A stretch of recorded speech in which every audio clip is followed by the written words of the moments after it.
He has come up very well, and I am very impressed. He's a young man, but he has a good focus. Huyu kijana yangu Cleo Malala, it's another young leader who seems to know what he's doing. And he was removed by Ruto because kuna mambo mingi alikataa. So with those 4 leaders and others, I'm trying to persuade them, waketi wakubaliane, waweke jamii pamoja, so that even when they go to negotiate with others, they go as one united front. It is good for the community. It's good for the region where they talk in one voice. Na pia mimi nataka niombe jamii ya Mlembe wasikubali kupigana kwa milango. Hawa ni Wabukusu, ni Malagori, hawa ni Wanyala, hawa ni Basoso,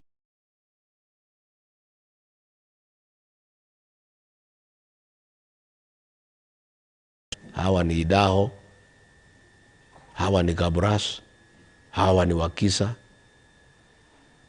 wale ya Shikuku wanaitwa nini, wale wa pale Butere, Marama. Hizo vitu na jamii ya Mlembe ime Wabukusu wakienda pande hii, Maragoli naenda pande hii. Ati Idaho wakienda pande hii, Isuga naenda pande hii. Jamii ya Mlembe ni moja. Ni ulimi wote ni Mlembe. Mimi nawaomba waweke tofauti hizo kando, waongee kama jamii. Wasiangalie mtu kama Mbukusu ama Malagori ama Munyala ama Mbasoso ama Mukisa ama Wanga. Hizo vitu ni ya kugawisha jamii na mtasonga. Na muangalie pale mlimani. Pale mlimani tuko jamii, tuko milango 7. Iko wa Kikuyu, iko wa Meru, iko wa Embu, iko wa Mbere, iko wa Nithi, iko wa Chuka na iko wa Tharaka. Lakini ikifika uchaguzi, hiyo vitu yote inasahulika. Hiyo tu ni ya utamaduni peke yake. Ikifika mambo ya uchaguzi, watu ya Mlima Kenya wanaongea sauti moja.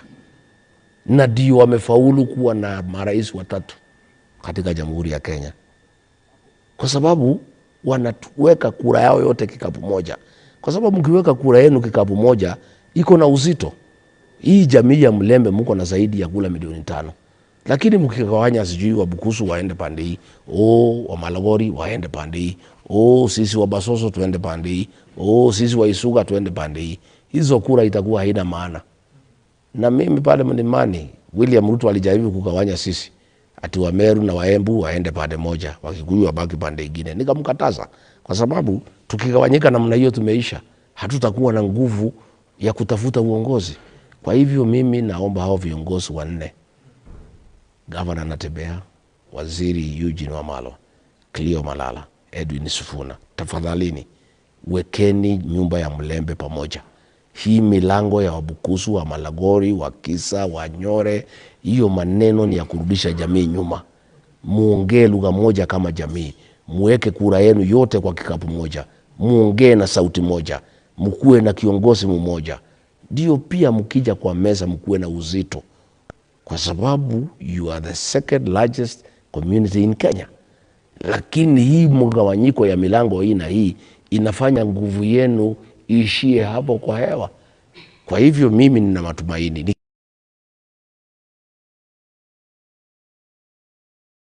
Hata huyu Sifuna, Ruto amemtumania na amekataa. Amesema yeye hawezi kwenda kwake. Sema tafuta hiyo kijana tumpatie pesa. Hiyo kijana amekaa ngumu. Hawezi saliti jamii. Huyu Wamalwa aliitwa alikataa. Huyu Natembeya ameteswa amekataa. Huyu Malala amekataa. Kwa hivyo for the first time mimi naona viongozi ambayo wamejitolea kusimama na jamii. Na ni mzuri jamii. Maneno ya kuvumilia kuteswa pia ni kazi. Governor Natembeya ashikwe, aungwe mkono, asikufe roho. Huyu Eugene Wamalwa aungwe mkono. Uliona juzi vile rais alimtukana. Anasema sijui ati shamba, ati amekodisha, ati ng'ombe yake ilikufa ati kwa sababu ya kupe. Sasa rais amewacha kazi ya kuongoza Kenya, anaanza matiliwa na nini. Uliona akiingilia Wamalwa ni kwa sababu aliingilia Eugene, kwa sababu anajaribu kuitwa aende kwa Ruto, amekataa. Amekuwa na msimamo. Ndio rais alikuwa anamharibia jina na kumtukana. Tumeona bibi yake. Sasa